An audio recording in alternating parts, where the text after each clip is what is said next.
Hello and welcome to the final episode of the Cellar Door New Zealand for this series. I'm George and today I'm going to Kinross to sample some of Central Otago's most delicious wines. And after that, I'm off to Queenstown for a different kind of adventure. Let's go.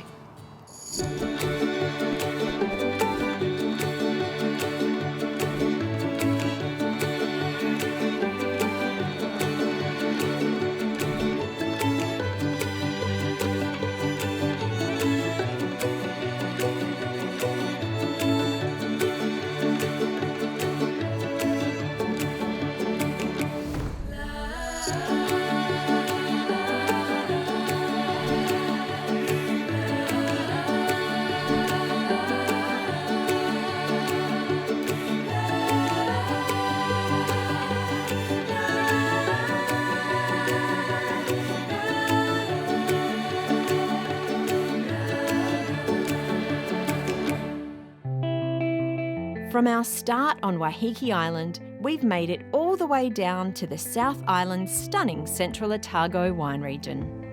With vast open plains and rugged landscapes, Central Otago is the world's most southerly, and possibly most scenic, winemaking region. Hugged by mountains and interlaced with lakes and deep river gorges, the cool climate and glacially derived soils make for highly elegant Pinot Noir and white wine varietals. Kinross represents 5 world-class local wineries, and so it's the perfect place for a great sample of what the region has to offer. Hello, Christine. Hi, George. Thank you so much for having me at Kinross, your winery. Yes, it's lovely to welcome you. Now, you are the owner. Yes, with my husband, John. Yes. I'd love to know a little bit more about you and John and how you ended up in Central Otago. Yes. So we're originally from the Waikato, from Hamilton. Both of us did our schooling there, brought up our children there. But back in 2013, my husband, who's a serial entrepreneur, saw this land for sale and fell in love with it. So had wine been a part of your lives or businesses before this point? It's certainly been a part of it in consuming it and enjoying it. And we always had a love for Central Otago Pinot Noir, but not from a business point of view at all. So some say that wine is a folly rather than a business. And perhaps we suffered from that a little in the early days, but not now. No, I think if it ever was a folly, you've certainly turned it around. Yes. So you purchased the land in 2013. Yes. And what did it look like then when you acquired it? It was incredibly run down and neglected. It was a mortgagee sale. The vines had been terribly neglected for about 5 years. There was not a single built item on the land. There's 40 acres. Right. So my husband, bless him, is like, wow, we could do this, we can put this here, we can, let's do this. And I'm like, oh, okay, really? But it looks like you did. But we did. Put this here and there. That's exactly what we did. And it took us about 4 years to bring the vines back to good health. And we produced our own wine from the property in 2018. Was that with the assistance of a winemaker or? Yes, and really between that 13 and 18, I have to say, we were welcomed to Gibbston by the wine community. They welcomed us, they supported us, they educated us, and of course we've subsequently learnt how collaborative the wine industry is. There's all of these interconnections and shared history, particularly in Gibbston. Yeah, so we learnt a lot from some of the best, really, and they're now our friends and our neighbours as well as our business partners. Yeah, so you've really integrated into that community so much so that your Cellar Door is a showcase for 5 wineries, not just Kinross. Yes, and I guess for John and I, you know, perhaps a little bit naive, that just made sense to us. Our wine partners are Varley, Hawkshead, who are just our neighbour that way, Coal Pit, our own label from the property, and Wild Irishman. As we were welcomed into Gibbston, we said to them, why don't we all get together and have one cellar door? Because cellar doors are expensive to have open, and so we agreed that they would be our wine partners. and that we would be their official cellar door. That's something that we take very seriously and take to heart, that we're responsible for promoting their brand and their product to direct to consumer and their stories. And, you know, sometimes people in the wine industry are surprised when I say, oh yeah, these are our wine partners, they're our friends and neighbours and wine partners. We don't have a written contract with them. It's a mutually beneficial, strategic relationship, and it works. Sounds really supportive and gorgeous, yeah. And I know that you showcase that friendship in your wine tasting. Yes. It's not sort of your traditional stand at the bar, taste a wine and talk about it and move on. It's more of a journey, I guess. Yes, yes, and again, that was something that to John and I that made sense. So while we acknowledge we had a lot to learn about the wine industry, but some of our ideas came from a freshness, a new approach. And so our wine tastings are hosted, where you sit and there's a start and a middle and an end, and we tell the stories of all of our wine partners, and we really showcase their product, and not just their product, but the heart and the art that goes into producing each of their products. Oh, lovely. I might have to have a crack at that myself, I think. I think we can arrange that. Christine, thank you so much. Thank you. Cheers. Cheers. Okay, sounds like I've got some delicious wines to try. Time to meet fellow wine expert, by which I mean an actual wine expert, David in the Cellar Door. David. George. How are you? Very well. Great. Very well, thanks. Very well. Welcome to Kinross. Thank you so much. And we've got a selection Quite a lineup, yeah. So over there, 5 bottles representing the partnership that is Kinross. It's 5 different small kind of boutique-sized wineries, ranging from really, small family-run operations up to really global superstar award-winning labels. All gathered here. All gathered here, all in one place, all in Gibbston. And traditionally, your tasting is a sample from each winery? Yes. Usually we would pour at least one wine from each of them, so that we could really tell the story about the people, along with the wines and the history of the whole region as well. Do you reckon you can tell me the story in 3 wines? I'll give it a crack. Great. How's that? Yeah? Sounds good. Sound good? All right, Yeah. so ready for the first one? I am. Yep, okay. I love a story and a wine. Perfect. Well, the first wine, this is a Kinross wine, and it is our flagship wine, I'd say. Our Pinot Gris liquid gold. Thomas Kinross was essentially one of the Scottish pioneers to come over here and hunt for gold back in the gold rush. Wasn't very good at finding it, as far as I've been told. But set up shop here and had his family and became a really central figure of Gibbston. So we've named ourselves after him and in honour of him. And the liquid gold here is essentially the gold we're now pulling out of the ground that he supposedly really couldn't find all that well back in the day. So maybe he was just barking up the wrong tree. So yeah, so this is our Pinot Gris. We're known as a Pinot Noir region, but Pinot Gris grows just as well. And Central Otago makes some incredibly vibrant and fruity expressions of the grape with a nice dry finish as well. So, delicious. If you're ready. I am indeed. Cheers. Cheers.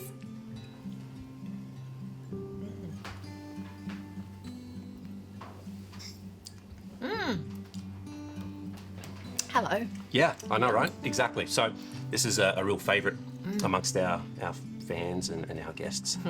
It's so just fresh. Super fresh, super fresh. Easy to drink as well. Dangerous, maybe, maybe a little bit, because you don't really feel as though you need to pair it up with anything else. Although it can really go well with a lovely cheese board or a fresh summer dish type of thing. This is really, I envisage, summertime out in the sun, enjoying it along with some really, really lovely fresh food as well. Yeah, it's got a bit of pear to it. Yeah, pear. And this is really a result of where we are. Cool climate, Central Otago. We're one of the southernmost growing regions in the world, let alone the country. And the cool alpine climate that we have here means that we have long ripening seasons to ensure that our grapes do actually end up getting properly ripe. But that extra time allows for these really lovely fruity notes to come out on the aroma and the palate. And the soil here, the schist-based soils, provide incredible minerality and substance to the wine that just make them That super lovely, delicious. clean kind of. Yeah, clean, fresh, and makes you want to go in for another sip time and time again. It does. Yeah. More Cellar Door after the break. See you soon.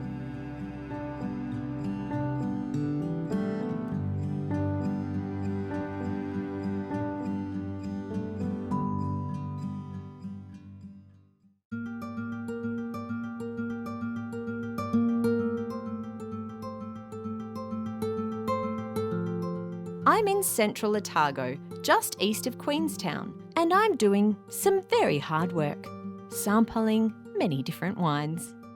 Next up, I'm meeting CEO Nikki for a look around the grounds. So Nikki, we are strolling the grounds. We are. Surrounded by lots of different facilities and cute little cottages. Tell me about what's going on. Christine explained earlier how we are a little different in that we represent 5 wineries at our Cellar Door. But we also have a few other things which we offer here. Just behind you we have some of our vineyard cottage rooms. So we are a boutique hotel, 14 studio cottage rooms, and obviously, as you can see, guests kind of right amongst the vines, which is really cool. All our accommodation packages include 45-minute wine tasting, hot tub, which is tucked up under the hill over there, and continental breakfast. So it's a really great place to come and have a wee break for Kiwis and also people visiting our area from overseas. You get a nice view of a casual snow-topped mountain or two there. Yes, there was actually fresh snow last night, so it's definitely a little fresh. We're dog-friendly hotels, so often come and bring their little furry friend as well, which is cool. Wine garden is beautiful on warmer days like this, and even in winter we've got big outdoor fires, and we have live music in the weekends on Sundays and some ticketed shows, which is really nice vibe. Really great to support local performers, and it's just such a nice way to come and celebrate and enjoy being in the outdoors and being in the community. Yeah, and so people can have birthdays and weddings and... Absolutely. Bistro is all about showcasing local producers in the same way that we do with our wine partners. We very much have food partners as well with local producers. Just over there is where Nadia Lim, a celebrity chef in New Zealand, and her husband Carlos have a farm, and we get a lot of environmentally friendly sourced produce and meat and lamb from there as well, which is wonderful. That all sounds delicious. And you know what goes really well with food? Wine. Should we go try some? Sounds great. It's like you read my mind.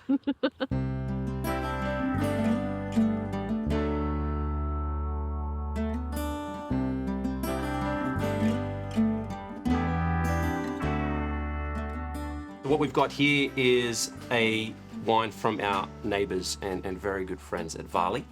This one here is from their vineyard just up the road here in Gippsland. And it's an award-winning vineyard. Yeah, this is quite a renowned... Very much a renowned wine made by a renowned winemaker as well. Grant Taylor. He is New Zealand's most awarded Pinot Noir maker and one of the world's most awarded as well. This is the 2020 vintage of his Gippsland Pinot Noir, New Zealand's best red wine at the International Wine Challenge. So not too shabby? No, not at all, not at all. And he's made a habit of winning awards. So if you're keen to try, indeed I am. So let's just. And where does this bottle fit into in your story? As I'm sure you've been told, it's a real true partnership between us and our wine partners. And John and Christine have not only developed a really lovely business relationship, I suppose, with everybody, but a solid friendship as well. And Grant is no exception to that. He's been an incredible, I guess, person and figurehead in us becoming who we are, and the fact that he wins awards along the way just happens to help when I'm telling the story about us. He was the first winemaker to win the world's best Pinot Noir award at the International Wine and Spirits competition who wasn't from France, with a wine that was that first time it was not from Burgundy as well. So he really has helped put Central Otago on the map as a wonderful wine experience, and continues to do so. And we're just privileged to have someone of his caliber in our lineup. Yeah. So Thanks, Grant. Exactly. Thank you very much, Grant. It's a beautiful colour. Look at that.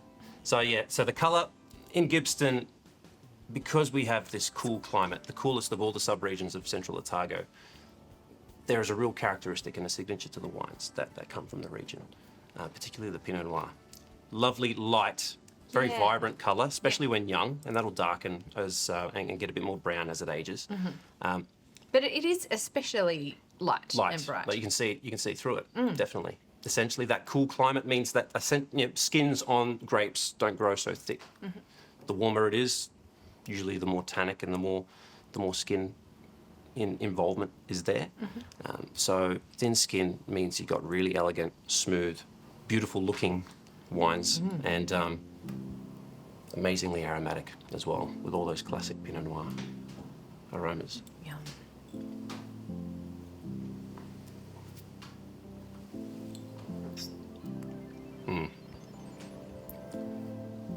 It really is extremely elegant and polite.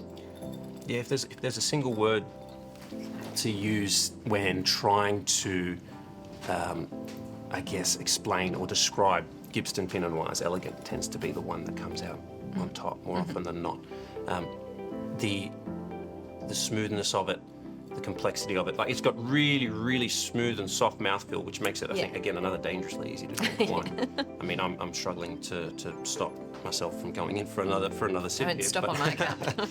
Really showcases this soft and smooth characteristic, along with beautiful red fruits and berries like the cherry and raspberry and strawberry that you typically find in wonderful Pinot Noirs. It's all there. But so integrated. Yeah, it's an example in this wine here of very, very good winemaking as well. We've got someone like Grant and Jen, his co-head winemaker, up there doing their thing. You end up getting some really lovely, easily drinkable and award-winning wines. Yeah, that is delicious. It is indeed. Another one I feel I could enjoy without food, but really, really lovely with dishes that include maybe some meats that have got nice delicate flavours like duck or venison, something like that. Really goes quite lovely alongside. Delicious. Indeed, indeed. So this is the final chapter in our tasting. In ours today, Yes. Wild Irishman is where I'll tend to finish things off because it really does sum up everything about us, about Gippsland, about Central Otago even as a wine region. Wild Irishman is the latest label in absolute legendary figure Alan Brady's incredible lineup of wines. He founded Gippsland Valley Winery by planting the first commercial grapevines here in Central Otago, essentially kicking off the industry. Arguably the reason why we're all here in this kind of capacity today is because he took a punt back then on planting those vines, because everyone he told about it back then and asked advice on advised him not to, because it was too cold and wet. And What were you thinking? Indeed. And you know, he had an intuition and he backed it, and here we are today. Yeah. So this is his latest label, Wild Irishman. It's kind of his retirement project, so to speak. He's an 86-year-old Has he retired gentleman. a few times? Yeah, a few times. Yeah. Exactly. So he can't seem to get Pinot Noir out of his head, it seems. But he loves doing what he does, and yeah, at the incredible age of 86, he's still out there making small quantities of really, really high quality wine. He gets the best fruit possible and puts it into these bottles, utilizing sort of minimal intervention techniques. He really lets the fruit speak for itself. This is his very soon to be released as of today, Kinross Pinot Noir, Wild Irishman Kinross Pinot Noir, using grapes grown here on our estate. It's a real example of our collaboration.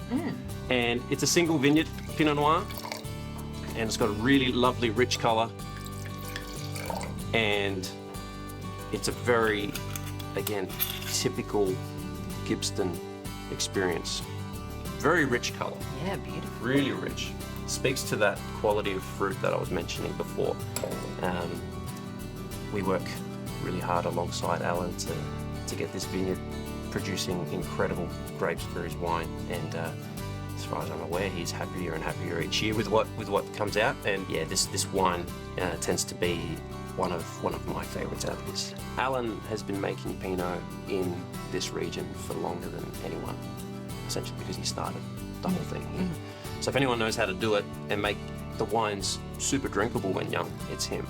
The fact that he also has his selection of the best fruit on offer does make it quite simple as well, quite easy. So So he's the end of our little mini story tasting. yeah. What would people usually get?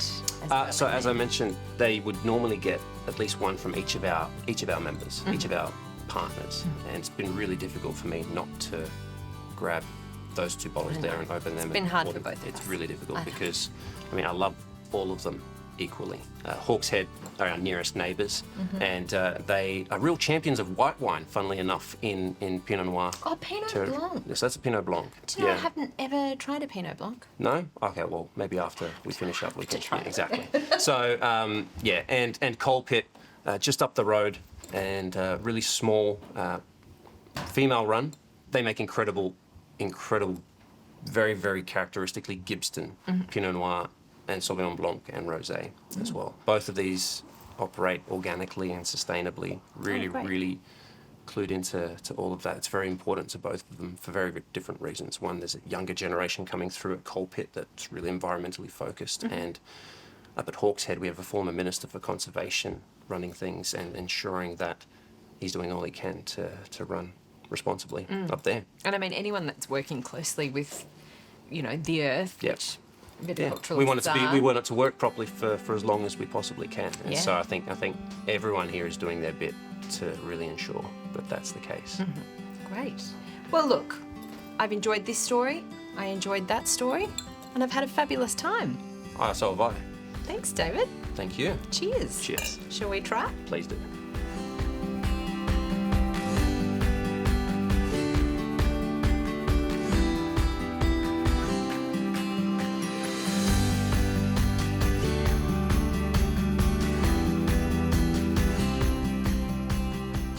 Well, it's sad but true. This is my final winery for this series of the Cellar Door New Zealand.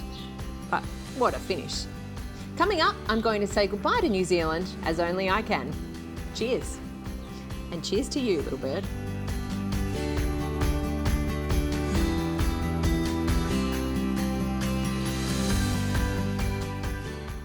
While filming Cellar Door New Zealand, our crew chose to stay at the Homestead on Wilding, just outside of Queenstown in the South Island. Drawing you into the warmth of a cosy living space, Homestead on Wilding is a comforting holiday home perfect for your next peaceful getaway. Providing the perfect spot to retreat after a day in the outdoors, sit back and enjoy the breathtaking views of Lake Hayes, Coronet Peak, and surrounding mountains, all on your back doorstep.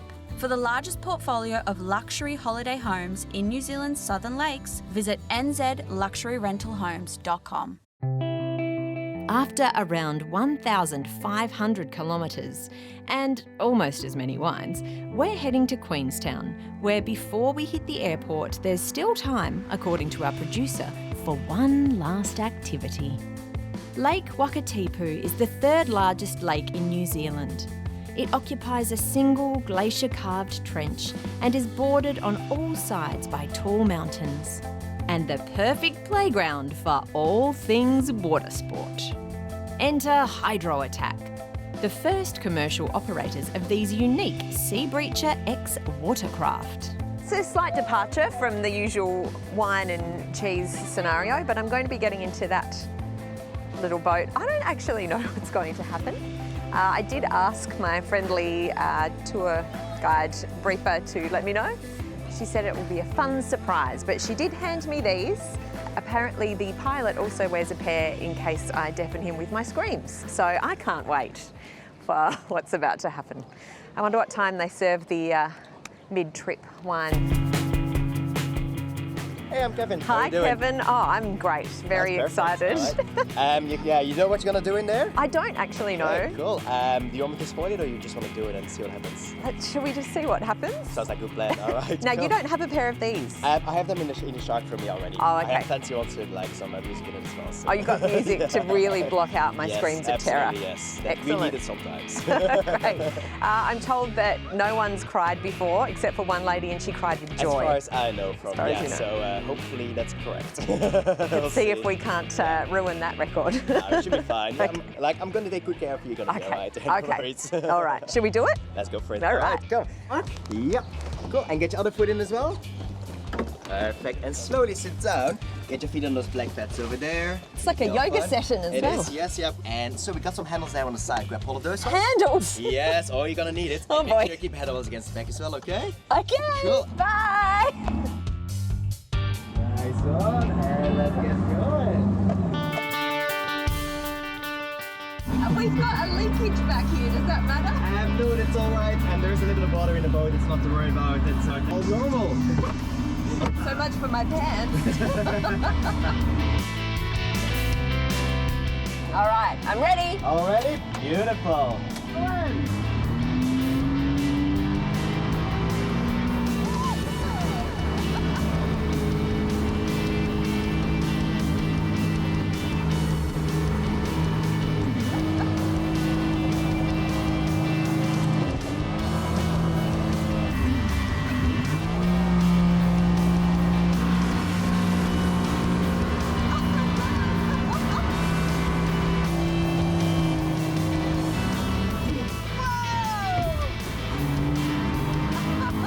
These watercraft, or shark boats, can reach speeds of up to 80 kilometres an hour on the water and up to 40 kilometres an hour under the water. That's pretty fast. If, like me, you've dreamt of taking a ride in a submarine torpedo fighter jet under the water, well, this is your ticket.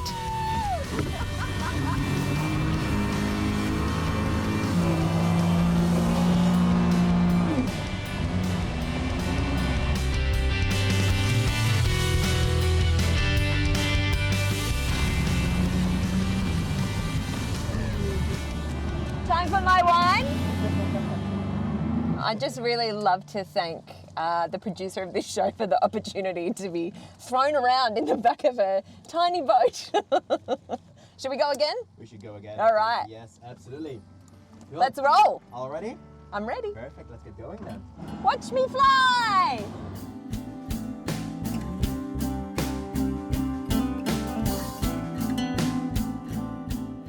Well, that brings us to the end of today's episode and the end of our time here. It's been a whirlwind trip from the top of the North Island to the shark boat in the south. I hope you've enjoyed yourself as much as I have. Thanks for watching the Cellar Door New Zealand.